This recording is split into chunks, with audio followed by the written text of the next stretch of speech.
Good morning, students. Good morning, teacher. How are you? I am fine, thank you. I'm also fine. Dear students, look at the board. Today our topic is rewrite the correct form of words in brackets. কি করতে হবে আমাদের? ব্র্যাকেটে যে শব্দগুলো আছে এগুলোকে সঠিক করে লিখতে হবে। কি করতে হবে? ব্র্যাকেটে যে শব্দগুলো আছে এগুলোকে সঠিক করে লিখতে হবে। ওকে, প্রথম সেন্টেন্সটা দেখো তো, look at the sentence. Read the sentence. সেন্টেন্সটা পড়ো। He can play kabaddi and volleyball. He dash play kabaddi and volleyball. তাহলে এখানে ব্র্যাকেটে কোন শব্দটা আছে? play আছে।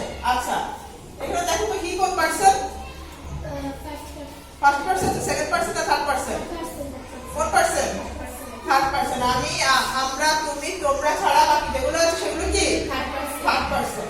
যদি থার্ড পারসন সিঙ্গুলার হয়, থার্ড পারসনটা কি সিঙ্গুলার না প্লুরাল? একজন না দুইজন? একজন না দুইজন? একজন। তাহলে যদি আমাদের পারসন থার্ড পারসন সিঙ্গুলার হয় তাহলে আমাদের ভার্বের শেষে as বা es লিখতে হবে। যদি সেন্টেন্সটা প্রেজেন্ট টেন্সে থাকে তাহলে দেখো আমাদের সেন্টেন্সটা কোন টেন্সে আছে? এটা কি প্রেজেন্ট টেন্সে আছে না পাস্ট টেন্সে আছে না ফিউচারে আছে? সে কাবাডি এবং ভলিবল খেলে, এটা কি প্রেজেন্টে আছে না ফিউচারে আছে না পাস্টে আছে? পাস্ট অতীত। অতীতে আছে, কিসে আছে?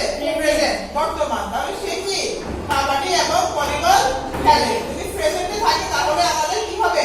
যদি সাবজেক্ট থার্ড পারসন সিঙ্গুলার হয় তাহলে আমাদের ভার্বের শেষে কি করতে হবে? as বা es যোগ করতে হবে। তাহলে এখানে কি হবে আপনি বলো তো? he plays. প্লেস হবে। কি হবে? Plays. Place. he plays. Okay. Next sentence. Let's see the next sentence. Last January, Last January I dash go to the Campuri. গত জানুয়ারিতে আমি ক্যাম্পুরিতে গিয়েছিলাম। তাহলে দেখো তো সেন্টেন্সটা কোন টেন্সে আছে? সেন্টেন্সটা কোন টেন্সে আছে? কোন টেন্সে আছে? বাবা কোন টেন্সে আছে বলো? ফার্স্ট না প্রেজেন্ট না ফিউচার? ফার্স্টে আছে। কেন ফার্স্টে আছে? কারণ এখানে কি লেখা আছে? লাস্ট জানুয়ারি, গত জানুয়ারিতে আমি ক্যাম্পুরিতে গিয়েছিলাম। তাহলে এখানে গো কি প্রেজেন্ট ফর্ম না ফার্স্ট ফর্ম? গো হচ্ছে প্রেজেন্ট ফর্ম। গোয়ের ফার্স্ট ফর্ম কি? গোয়ের ফার্স্ট ফর্ম কি? ওয়েন। তাহলে এখানে কি লিখতে হবে? I went. কি লিখতে হবে? I went. Last January I went to the ক্যাম্পুরি।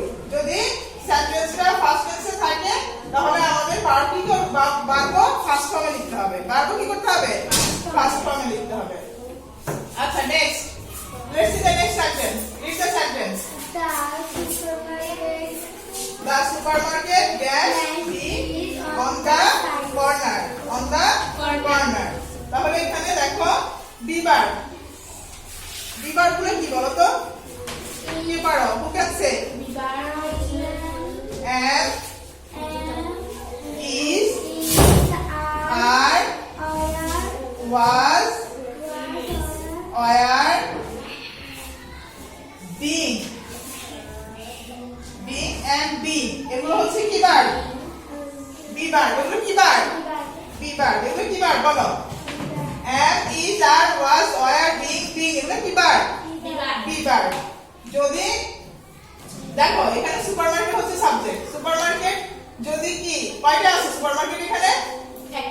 একটা না অনেকগুলা? যদি এখানে s থাকতো তাহলে কি হতো? অনেকগুলো হতো। তাহলে অনেকগুলো হলে আমরা আর ইউজ করব। আর যদি একটা হয় তাহলে আমরা কি ইউজ করব? is। তাহলে সুপারমার্কেট কি একটা না অনেকগুলা? একটা। তাহলে আমরা এখানে কি লিখবো বলো? is। আর যদি সুপারমার্কেট অনেকগুলো থাকতো তাহলে আমরা কি লিখতাম? আর। তাহলে এখানে হবে is। একটা হবে I এর সাথে। একটা কিসের সাথে হবে?